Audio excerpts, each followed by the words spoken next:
Well, hey there, everybody. Welcome to another episode of Star Wars Kid. I'm Zach the Plants Guy. I'm joined by I'm Steve the Buckethead Sloth. Steve the Buckethead Sloth. That's correct. And we're here to tell you about probably everyone's favorite movie of the Star Wars variety, Revenge of the Sith. Definitely my favorite. Couldn't wait for this one. Oh, it's just so Definitely good. been talking about it since we ended the last episode. So let's give you a little bit of a backstory here on where we at.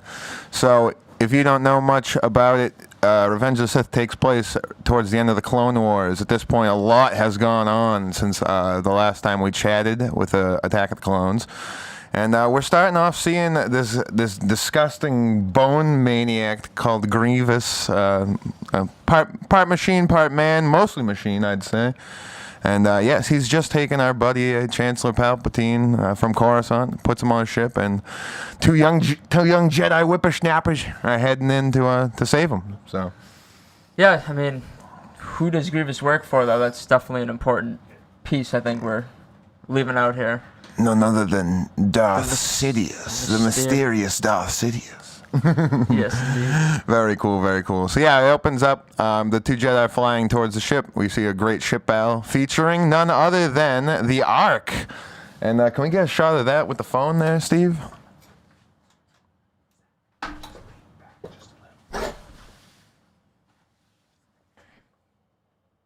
Yes, upside down, but nothing wrong with that. So this is a pretty rarity. I still got it in box. Comes with a few figures attached to it with it, the ARC 170 fighter. We see these surrounding the Jedi as they're flying in. They're manned by mostly clone pilots. These things pack a wallop, but there's still nothing for the droid.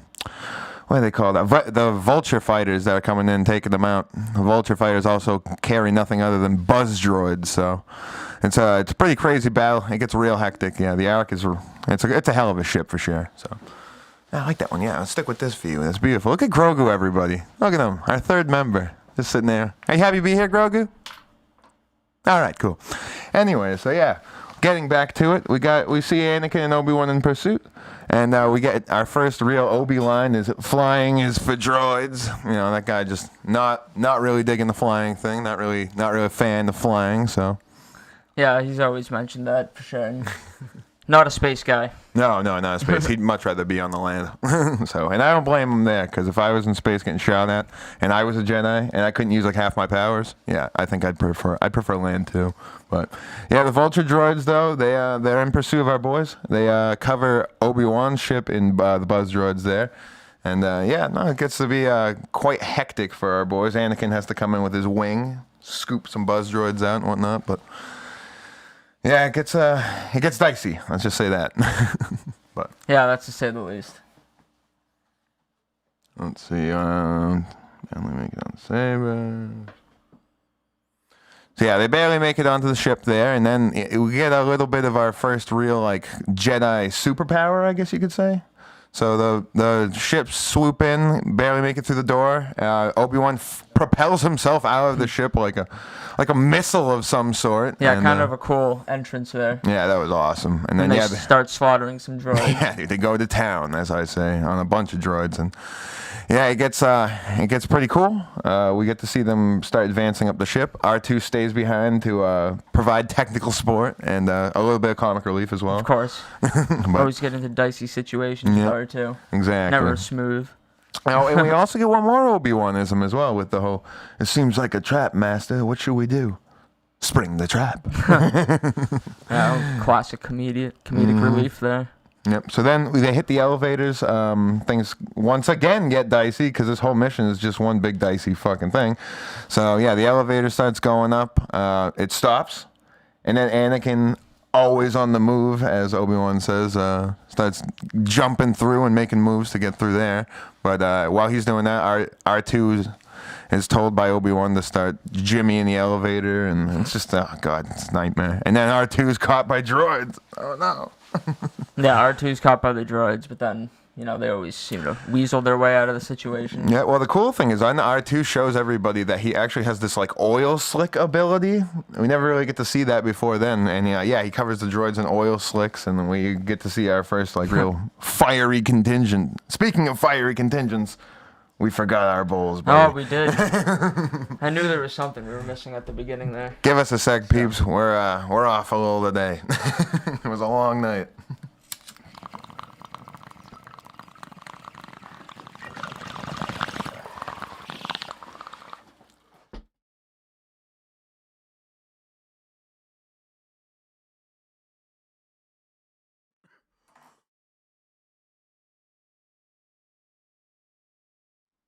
Good rips there.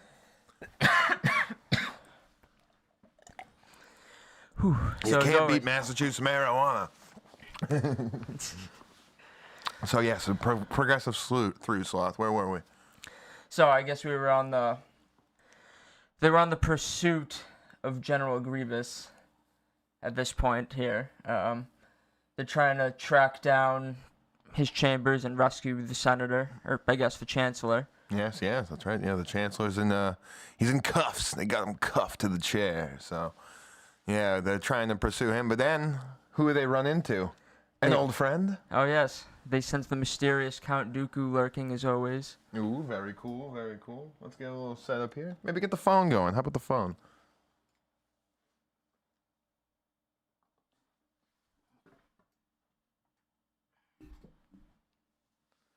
Pretty sweet little 3.75s we have here by Hasbro. The battle, Obi-Wan gets kind of chucked to the side there. Oh, I got this, right?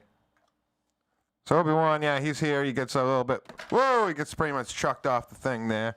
And that's just Anakin versus Dooku. So Anakin's allowed to really go to town, show Dooku what his new powers can do. And after a pretty good lightsaber battle, probably one of my favorites, you get to see this old dude just fling himself around. And yeah, Anakin does a real cool move there. He grabs the sword,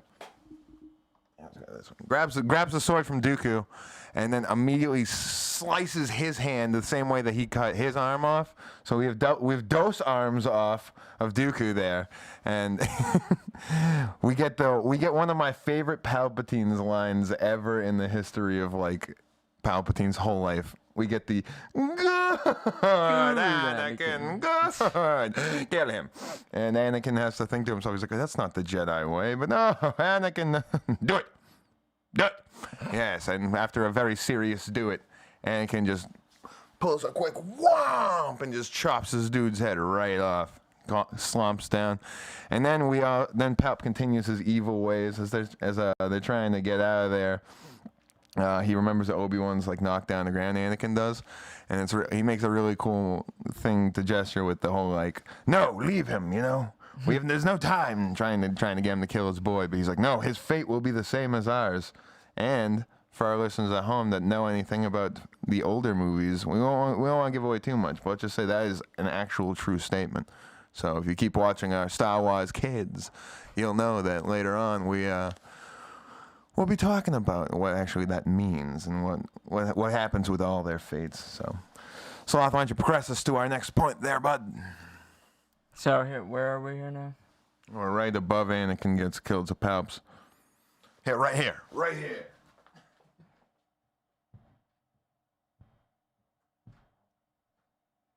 Yeah, we already talked about that. Okay.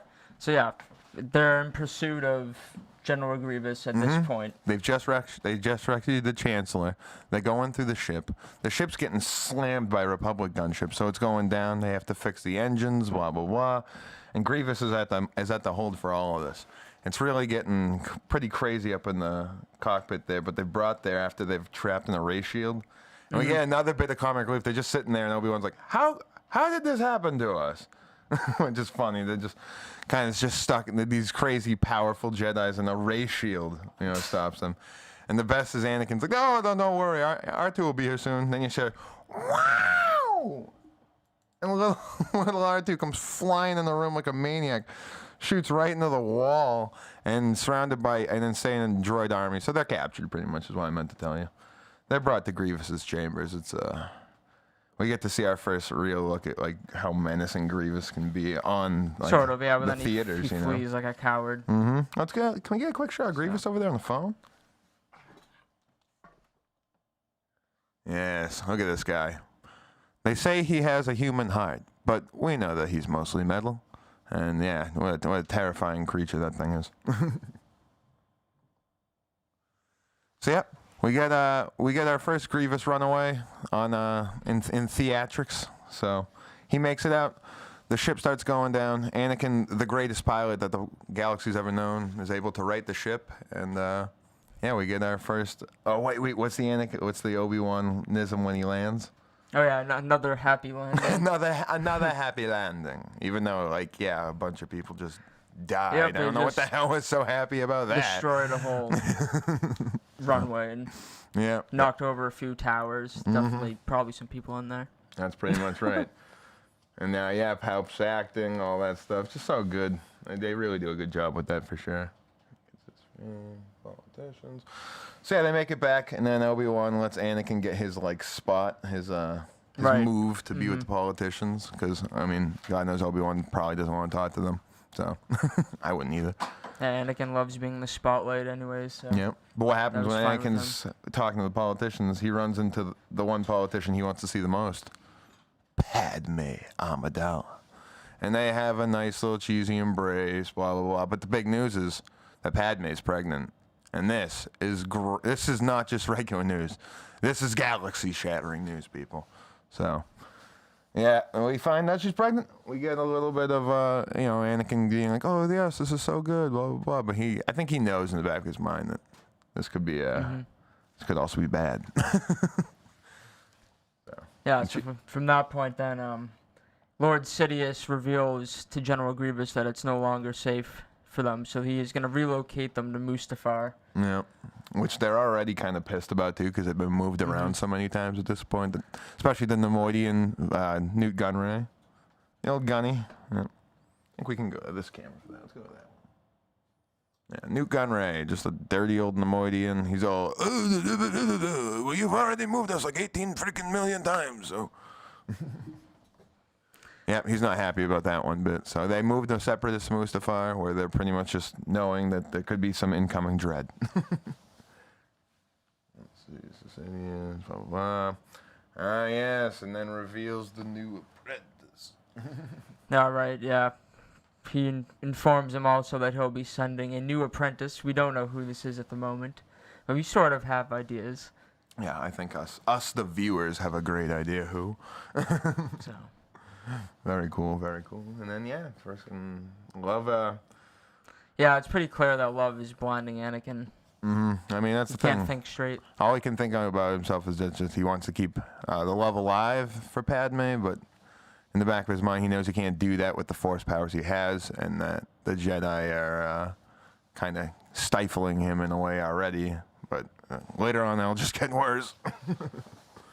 So, yeah, Anakin has his first real nightmare of what's going on with Padme. He sees her dying in childbirth, of all things. So that's a pretty terrifying thing. You never want your wife to die during childbirth. So he just starts plotting about how he can keep her alive. And it's like, it's his obsession. He also seeks advice from Yoda because he's very confused of what to do. And Yoda can sense this fear. But Yoda doesn't. Yoda could have done so much more. You know what I mean? He could have just been like, "Hey, bro, like, what's going on?" You know what I mean? You're like, you hanging out with Padme and stuff. I saw you guys hug one time. You know, if you watched our Attack of the Clones, we bring that up on the point there. I think Yoda knew. And he didn't do enough about it, and he could have done more. Yeah, it could be true. But it's hard to say. Yoda. So much on his mind as to take care of many great things. So the shadows of greed. He can't keep track of Anakin's love life. It's not fair to him. Yeah, well, I mean, that's the thing. It's literally, that's what he says to him. He says the shadows of greed, and they senses all the fears. So we know what's going on. We know what's going down, and then the Senate starts messing around again.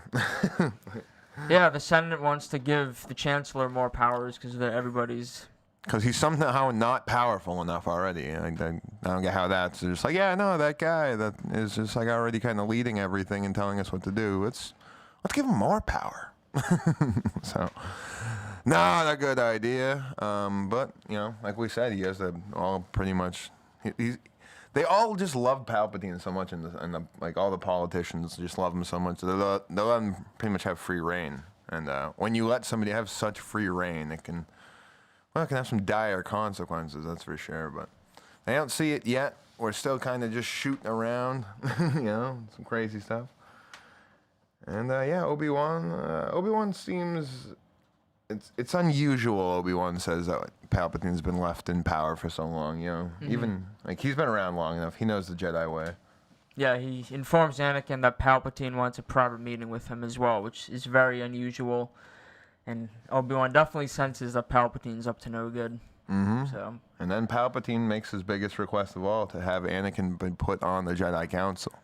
And yeah, this is a huge deal because no one that young has ever been asked to be on the council. And so he's brought before, and the Jedi make a huge slight, a huge mistake by not granting Anakin the rank of master.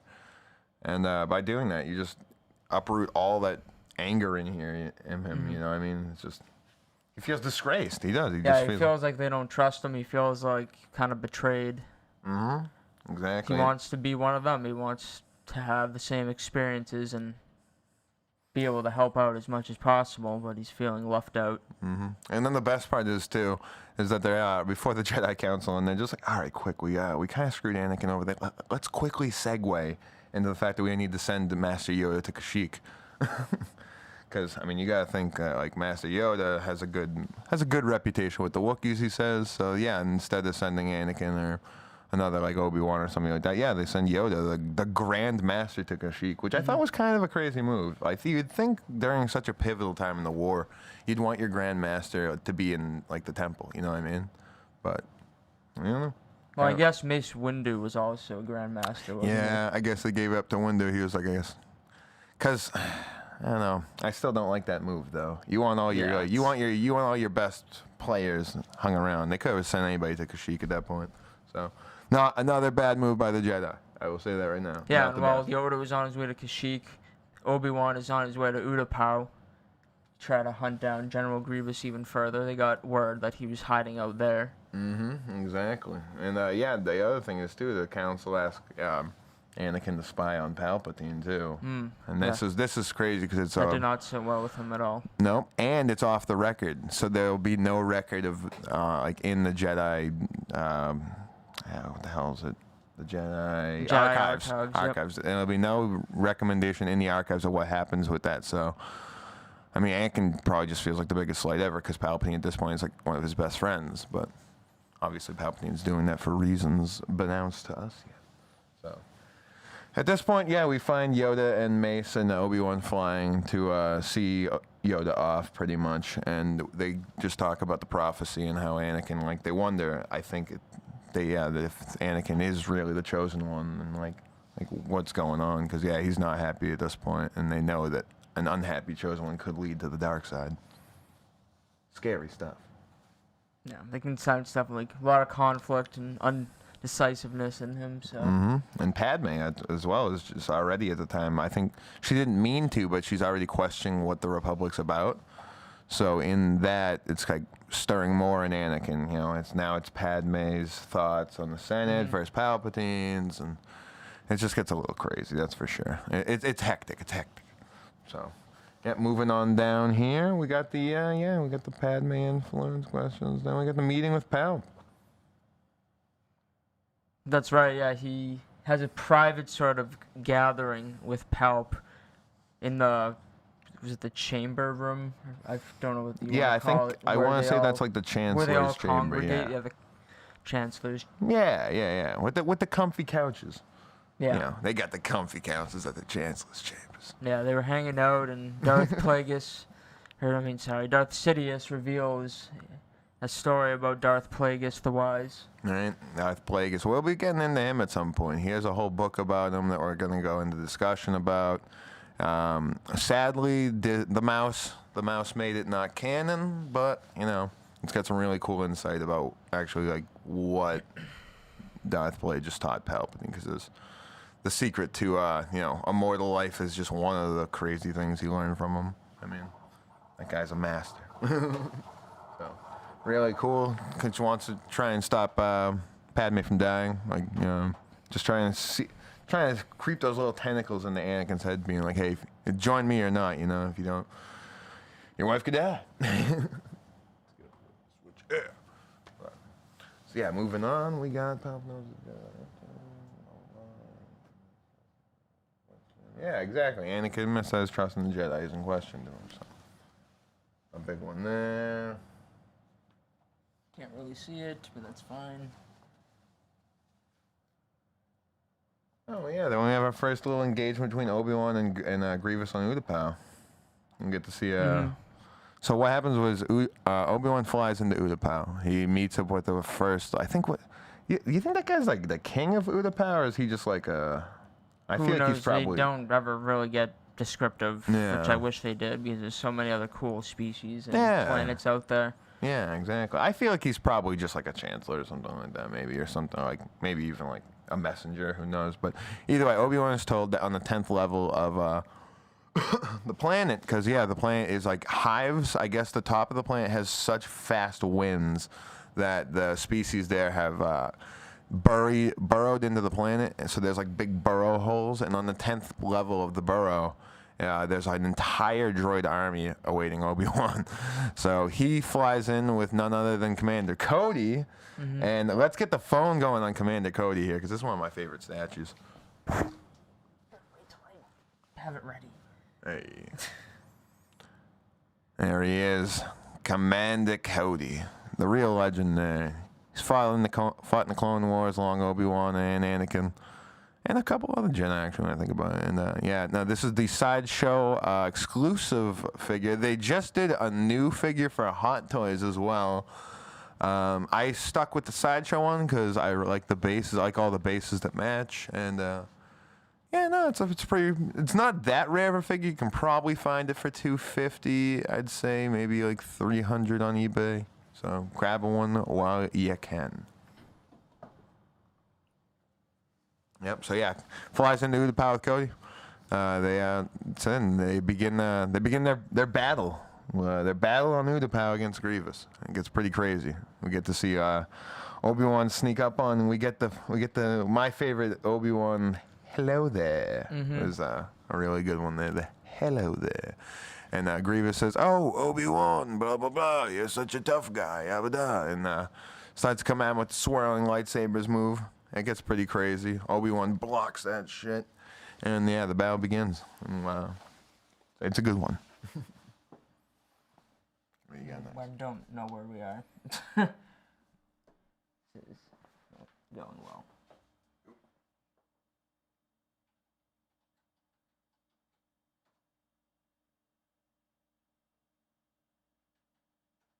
Where I don't think we're. Okay, so I found our spot. Sorry about that. Anakin finds out that he's upset that he's not there helping Obi-Wan. Mace already hits him with the whole like, no, you have to stay here, kind of babying him a little bit. So that's kind of rough. And we get to see that Obi-Wan goes in pursuit of him. And this is another one. Let's get the phone one more time here, Saul. What? Back here, the Grievous Mobile. This thing's probably one of my favorites here.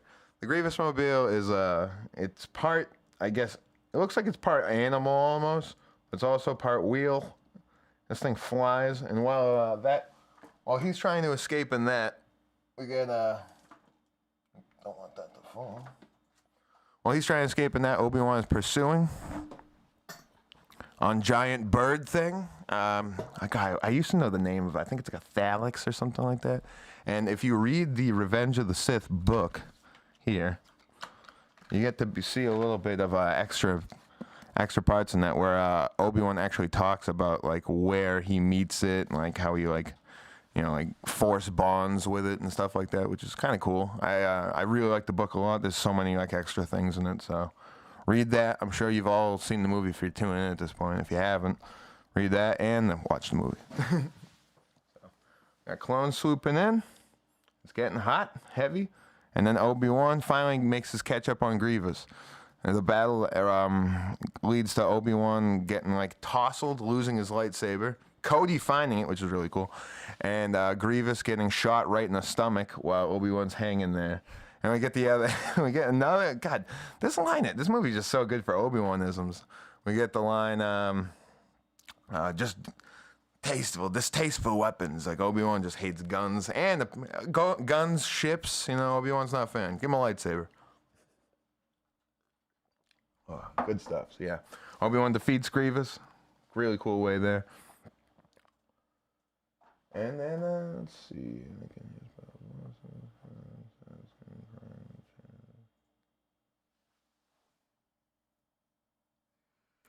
This is the point, I believe, where Anakin approaches Mace with information that he believes that Palpatine might be a Sith Lord. Yeah, because Palp was during their last little chat there. He told him that he has moves that he can distort the dark side and save Padme from dying. He knows about the Sand people that Anakin murdered, so he's just trying to get into his head real bad. And it's ugly. He really does get through to Anakin real hard there. So, but you can tell that Anakin's gonna give the Jedi one last chance. So he goes and reports that Sidious is the Sith Lord to Mace Windu. Mace tells him to stay put. He brings his team of Kit Fisto, and we also have Eth Koth. And do you remember the third? Don't. They don't say any of their names in the movies. Yeah, no, they don't say the names in the movies. You have to actually watch the Clone Wars to realize. God, it's really gonna kill me. I don't remember the third Jedi's name, but that's all right. Anyways, Palp reveals himself. He does this crazy flip move. Remember that? It's like a crazy spiral spinning. He's like a tornado man almost in a way. Very skilled for an old man. Oh yeah, so cool. Kills Eth Koth, kills Kit Fisto, kills the third Jedi. Mace Windu's left, and Mace brings it though, because Mace knows Vapid, and Vapid is a style that actually straddles the dark side. So Mace probably studied a bit of the dark side, which is really cool, I thought. And he really just brings it to Palp. All the moves, anything Palp has for crazy combos. Mace is always doing these crazy tuck moves and all this stuff. And they finally meet at the edge of a windowsill, and that's where the kind of standoff happens, I guess, where the Force lightning, bada boom, sent back at the guy, windows blown out. Anakin arrives at the building because he can't sit still. Like we said, always on the move. You gotta remember that Anakin is always on the move. You tell him to sit still, not happening. He's coming. So. Shows up there, says it's not right. Says no, he must live. It's not right to kill, even though he already killed Dooku. But anyways, says it's not right to kill. Then we get the unlimited power soon there, because Mace is about to say screw you, motherfucker, as he would say. Comes down with the lightsaber. Let's see, Anakin cuts his arm off, and then Palp lightning shoots this dude out into the city. So this is where it gets interesting, folks. Theories online, theories everywhere have been saying that Mace Windu may have survived this fall from the window. We don't know. We haven't seen him yet. There's been no confirmation. There's been no anything. We've seen people come back from worse. We've seen Palp, we've seen Maul die in the first movie there, got cut in half, he'll come back in Clone Wars, stuff like that. So we've seen people come back from worse. I might have a feeling we may see Mace Windu again. I think it could happen. But anyways, we get the great line though, where Palp on the ground, already turned into half a raisin man from the lightning bolt being shot back at him, shoots another blast of lightning while just yelling, "Unlimited power!" And oh man, yeah, it's pretty epic. Anakin's like, "What have I done? I've killed a Jedi Master." Blah blah blah. And Palp hits him with the "You've fulfilled your destiny." Yeah, that's a pretty huge moment. The whole saga there. And though we just saw him a sec with the Cody, can we get a shot on what Palp's face looks like? It really does. Look at this guy. He got turned into a raisin. Look at that face. That's the face of a raisin man. But I guess that's what happens when you join the dark side. You really just turn into an ugly bastard.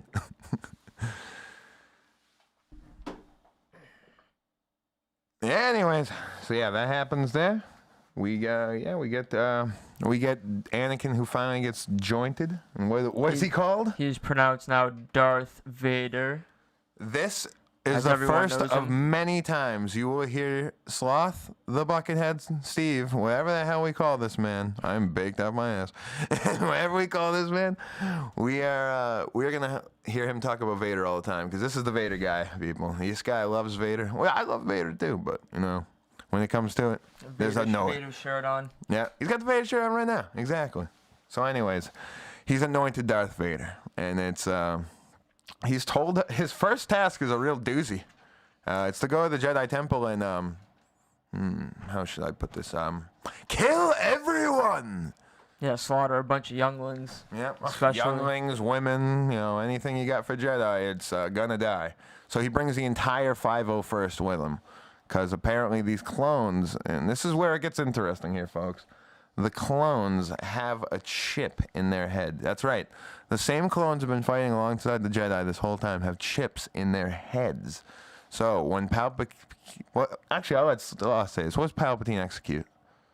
Well, Palpatine secretly has been controlling them the whole time, and when the correct moment comes, he executes Order 66. Order number 66. And we're not talking at McDonald's, folks. This order is the chip summoning, I guess you could say, of many chips of all the Jedi, all their warriors, all their fighters, They all turn on them. So many Jedi. Supposed to be the downfall of the Jedi. So many slaughtered. I mean, I'd say at least 99.6% of Jedi, maybe even more, were slaughtered during this time. And anyone that's escaped were hunted down, normally by different clone troops and stuff like that. It's just imagine having your own army hunt you. It must be such a terrifying feeling. But while the siege is going on at the Jedi Temple, we actually figure out that Bail Organa has kind of escaped. He's one of the senators, and he shows up at the temple to see what's wrong. The clones say it's just an overthrowing, blah, blah, blah, go on your way. Then he sees a youngling get killed outside the temple. Makes a pretty cool-ass stand, I gotta say. Good way to be, young man. But, after the last stand is thwarted there, he escapes, and he knows that he has to go find Yoda ASAP, because Yoda, of course, on Kashyyyk, kind of felt it. It's pretty wild when he actually does feel it, because he's on the battle platform surveying the battle, and all of a sudden he just drops his cane. He knows that, oh wow, I've just lost my entire order. I messed up bad. So yeah, it gets kind of sad. It is when you think about it. Like, it's everything he's worked for, and then he loses it. So as the clones are closing in on his back, ready to shoot him, and I think it's Commander Gree and another one of his soldiers there. He does the craziest flip, does a backflip, cuts off Gree's head. Well, you're gonna hear more about Gree too when you watch our Clone War episode. So, cuts off Gree's head, and then escapes with none other than Chewbacca. Yeah, really Chewbacca. Cool, man. Chewbacca, and what's the other one's name? Tarful. Tarful. This guy. He's just full of names. It's incredible. So yeah, Chewbacca is. I think we think it's his love interest. If anybody in the chat can look up if that's true, that'd be nice. But yeah, we think it's Chewbacca's love interest. They see Yoda off to his escape pod, and Yoda knows that he needs to right any wrongs that he can before it's too late. So. Crazy stuff.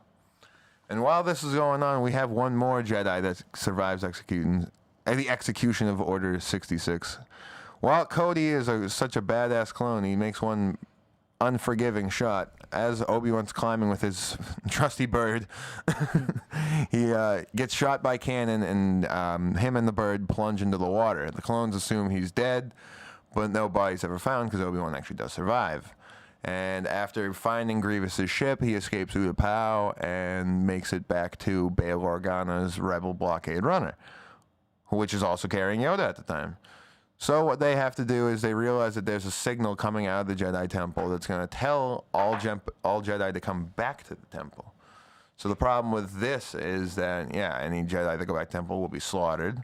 So they have to go back there, and we get to see Yoda murder a bunch of clones. That was kind of brutal. Yeah, to say the least.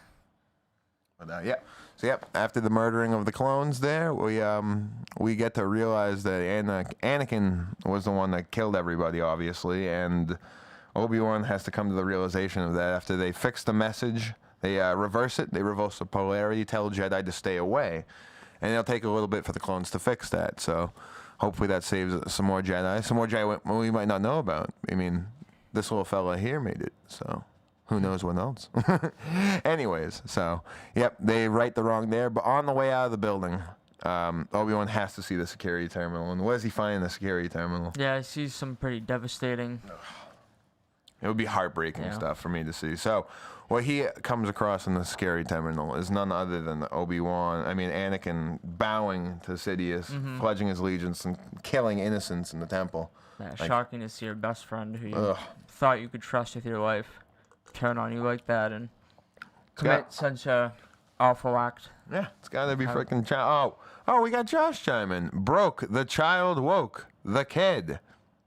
Not sure where he went with that, but all right. Thank you, Josh. I appreciate that. Funny stuff. So, yeah, anyways.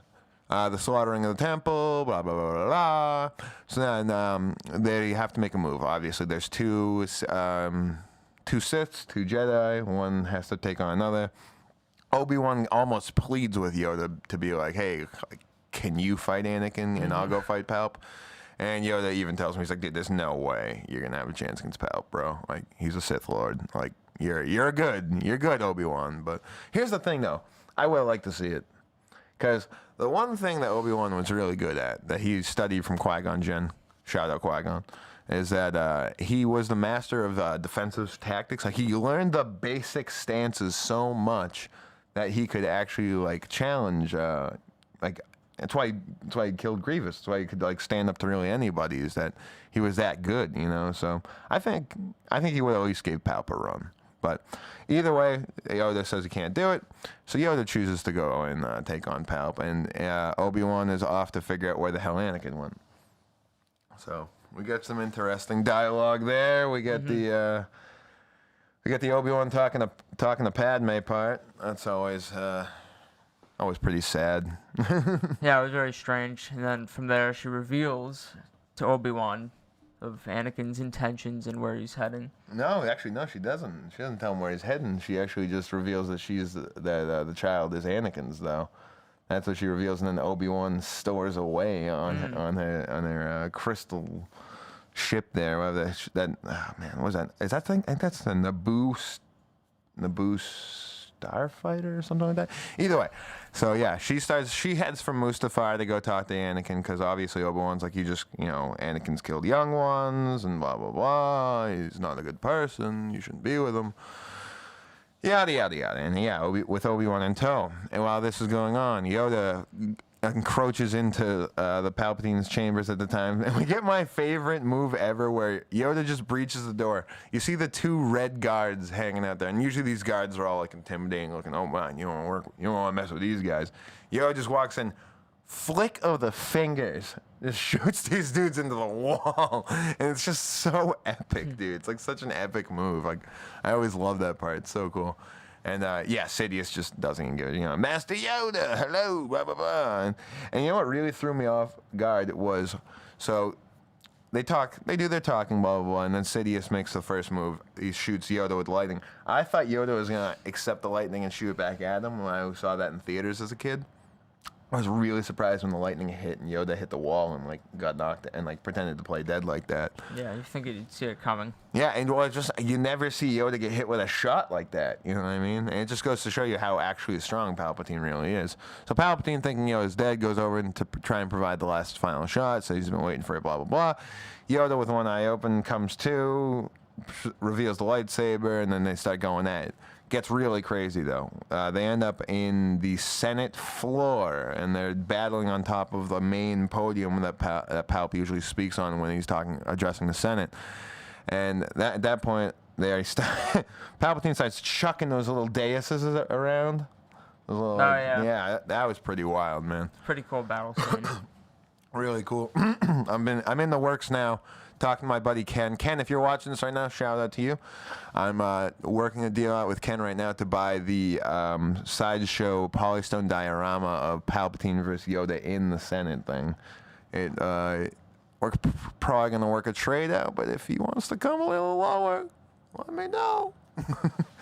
Anyway, so yeah, the battle continues there. Palp really just overwhelms Yoda, though. Well, I would say it was actually kind of a draw. You think so? I mean, I know that they were like both slipping off their daises at one point, and it looked like they were kind of matched. But I feel like at the end, though, Palp had a little bit more. I was thinking when we always do a rewatch before we do these, and I was thinking during our rewatch though, what would happen if Yoda didn't lose his grip? Because it seems like that's when he he loses his grip on his dais. He falls like probably like 10 stories, smashes into another piece of metal, and at that point he's like, "Oh, fucked up," you know what I mean? He's like, "Yeah, I'm gonna escape," you know what I mean? Like, fuck this shit. But at that point, and Palp's just laughing, you know what I mean? He's laughing maniacally, like he probably could have gone another round. Well, Yoda's fucked up, so if I had the gun to my head, if I had to give it to somebody, I'd have to give it to Palp, just because it looks like, you know. Palp didn't have to flee. That's the way I put it. But anyways, so yeah, Yoda crawls through an electrical duct and has none other than good old Bail Organa scoop him like underneath, waiting for the scoop, as I say. And he says he's failed and needs to go into. Yeah, definitely disappointed. Yeah, he is. He needs to go into what's the word? Hiding. Yes, thank you. So hiding he goes, and where he goes, nobody knows. Well, not yet. Well, we will find out then. Anyways, so while that's all going on, we got Obi-Wan and Padme flying into Mustafar. Mm-hmm. And, oh, man, it's getting hot. It's getting heavy, you know what I mean? Like, Padme's out the ship.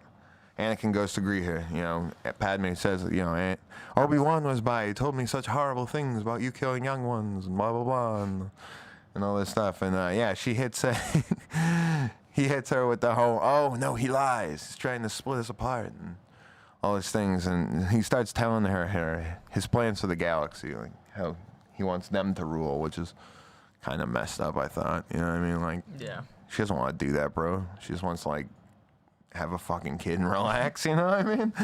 And he's like, no, we're going to take over the galaxy. I'm going to kill the Chancellor and all that. No, I got this. And she's like, I can't believe it. Obi-Wan was right, you know what I mean? And like, so he sees Obi-Wan in the ship, and the best is Obi-Wan just standing up in the ship, just, Anakin, no, this has gone on far enough. He comes down, does his little Obi-Wan ways, and says some really cool, it's a really cool dialogue. I'm not even going to say it because I'll probably ruin it. So check it out. And then Anakin makes a force choke move on Padme. Knocks her the fuck out. Probably worried about the health of the kids as Obi-Wan, so goes over and checks on her. And then, yeah, they start going at it. Mm-hmm. And, man, what a freaking battle. Mustafar, so let's give you a little bit of the setting here. Mustafar, George Lucas detailed Mustafar to look like his nightmare, I guess. So it's a lava planet. It's mostly like, it looks like it would just be like nighttime in Hawaii all the time. But like even more menacing, I would say. And there's a lot of like lava droids that are like, you know, sifting through lava, collecting things, doing like droid work and stuff like that, and they're just battling through all of it, through lava battles and all this stuff. And dude, let's get the phone. This is my favorite one. I'm so happy I can show you guys this one. What am I doing? This is the sideshow polystone diorama of Anakin versus Obi-Wan. This is like my pride, one of my pride and joys right here. I just love it. Let's try and get around it a little bit more. Just let's try and get the back of Obi-Wan and stuff too, if you can. This is such a cool like thing that they did. They don't do many polystone like battle diagrams anymore, dioramas anymore. But this one, if you can find it, folks, I got lucky. I lucked out and found it pretty cheap. But they're usually going these days for around like $1,200. So it's a very expensive piece. Like I said, it's probably my coup de grace. It's such a cool figure. And yeah, this depicts them battling on a piece of wood out in the lava. And like what is, yeah, probably like one of the coolest battle scenes. So love that one. Love that scene. You get some of the best fight scene choreography in like Star Wars history, I'd say. And just Ewan and Hayden just throwing down. Quite the battle. Ends with Obi-Wan with the higher ground, huh? Mm-hmm. Yeah, unfortunately for Anakin, his end comes. Yeah. So tries to do the old flippy on the boy there. Tries to do a flip over Obi-Wan. Obi-Wan with the whoop cuts this dude right in too half, obvious, man. Too easy to defend. Yeah, you can't do it with the high ground, man. You can't do anything with the high ground, bro. Come on now. So yeah, Obi-Wan, he makes the move. So here's the thing, though. Obi-Wan being too gracious leaves him to die, but doesn't finish. You got to double tap, bro. You know what they say, like in Zombieland, you got to learn to double tap. So, yeah, they don't. They don't. He doesn't kill him. He just leaves him there to like burn up. But as he's burning up, Palp and a bunch of these dudes, which I thought were really cool. These little clone like The Coruscant Yeah, guards. Coruscant guard. That's right. Some of the Coruscant guards and Palp show up. Little Palp here shows up. He's like, "Get Annie boy out of that fucking trench right now!" Blah blah blah. And so they save him, but Palp, being the evil piece of shit he is, decides to put Anakin in a suit of armor that makes him like in horrible pain and agony. Sure, it saves his life, but Yeah, it's also a torture. yeah, and torture he uses suit. this rage to become even more powerful. And he tells him that when he asks, "What happened to Padme?" Like, you know, the life that he's worked so hard to save, and he says that you killed him, Anakin. You know what I mean? You did this. Yeah, that's Palp the end. tells him That's so. the end of Anakin. And we get one of the most exaggerated no's in like cinema history, with Darth Vader coming out of the thing all forceful and just no, which I thought was so freaking funny. Anyways, we get shot back. The movie's not over yet. Padme is giving birth on a starship. I think it might even be like more of a space station sort of thing. And medical droids all around. You got, and man, what an awkward birth. You got Obi-Wan, Yoda, and Bail Organa watching you give birth.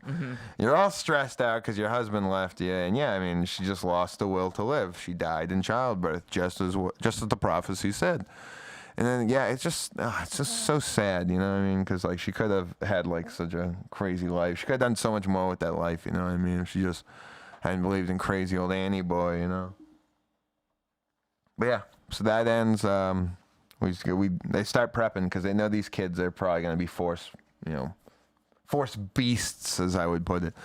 The first one's named Leia, the second one Luke. You may know these names well if you've ever watched the older Star Wars, and that will be our first one next week. If you're tuning in next week, we'll be doing A New Hope. So, anyways, the Luke boy is given to Obi-Wan and taken to Tatooine to a moisture farm we all know too well, to be raised there.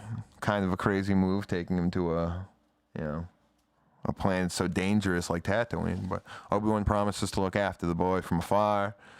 And Yoda says that Leia should be given to Bail Organa. And she becomes Leia Organa, a name we also should know so well if we watch the new ones. Anyways, so yeah, they're tucked away. Yoda says he will go into hiding.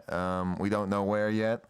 But I mean, I know Obi-Wan knows that Yoda and him failed. The order really came down, and the Sith are now leading with the new galactic empire. So, it's crazy times. It's quite the cliffhanger of the ending. You gotta wonder, like, they leave so many questions. What happened with the rest of the clones? What happened to so many things. Where you have the new Bad Batch show coming up that's gonna be all after Order 66 and.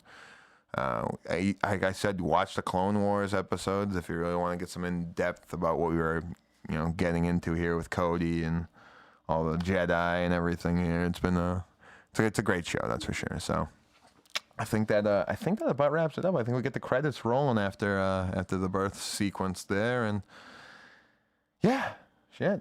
I think that's about it, my friend, the Buckethead Sloth. So if you're tuning in still, we appreciate the heck out of you. We're hoping the Force is with you wherever you are. And next Tuesday, we'll be doing A New Hope.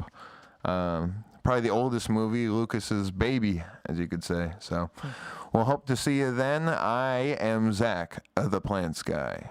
And this is Steve Buckethead Sloth. And we're signing out there. Thank you again.